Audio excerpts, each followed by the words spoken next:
Hey y'all, I'm so sorry it's been a really long time since I recorded a video. This is on the topic of disabilities and layoffs.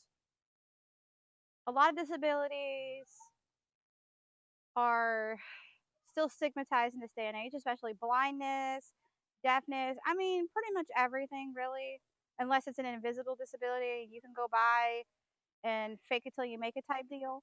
But that's not the case for most of us. So,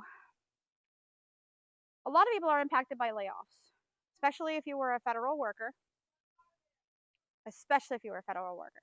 And there are a lot of disabled people who worked in the federal government. Also, a lot of companies have downsized because of economic uncertainty.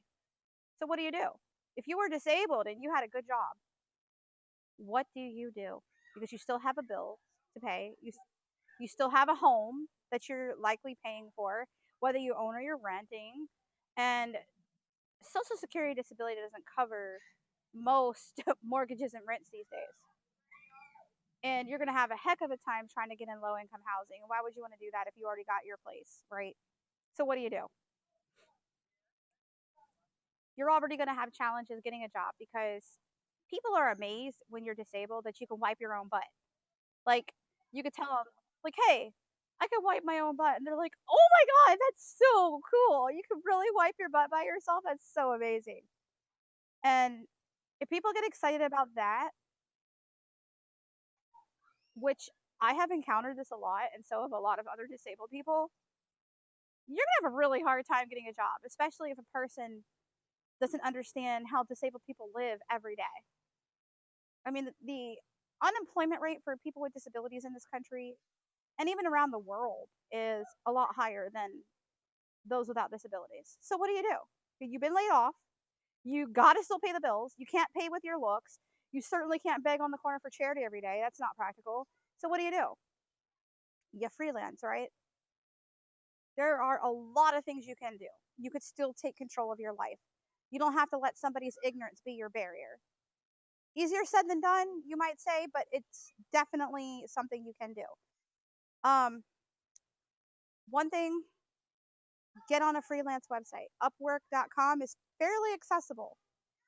Um, Guru.com you can use too. I mean, there are some accessibility issues on both sites, but you can get on those sites and you could bid for projects, especially if you're really skilled. Like you got some skills like ghostwriting, um, tutoring, technology. Like, put your skills to work for you.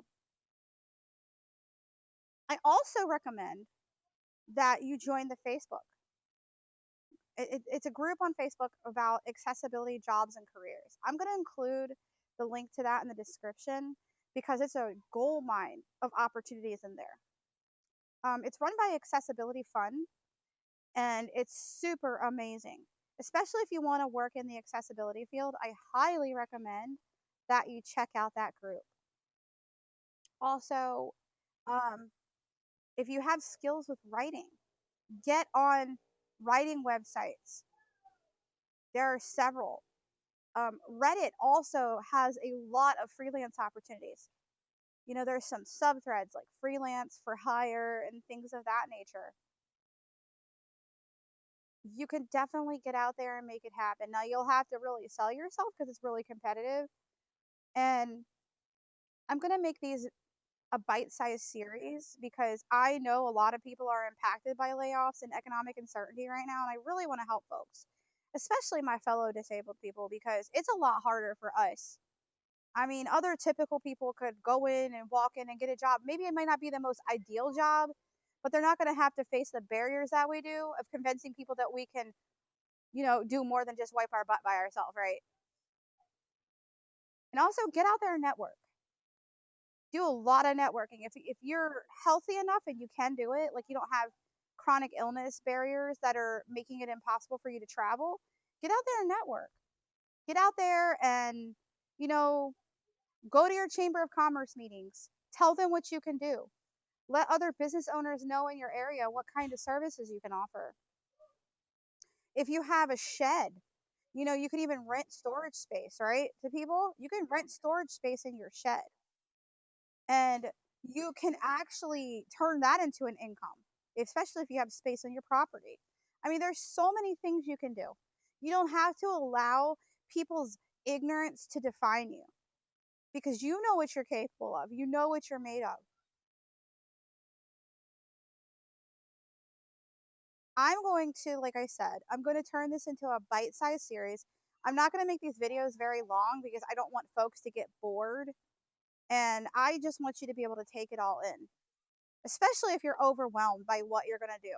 A lot of people are scared right now. A lot of people just don't know what they're going to do one day to the next because they've just had the rug ripped out from underneath of them.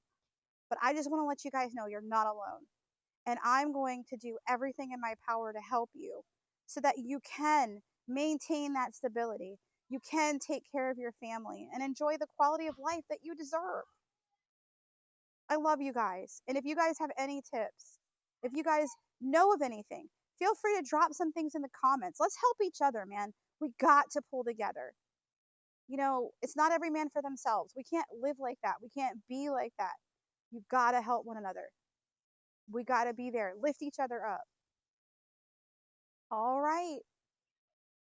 You guys have a wonderful day. Hang in there. It won't be bad for long.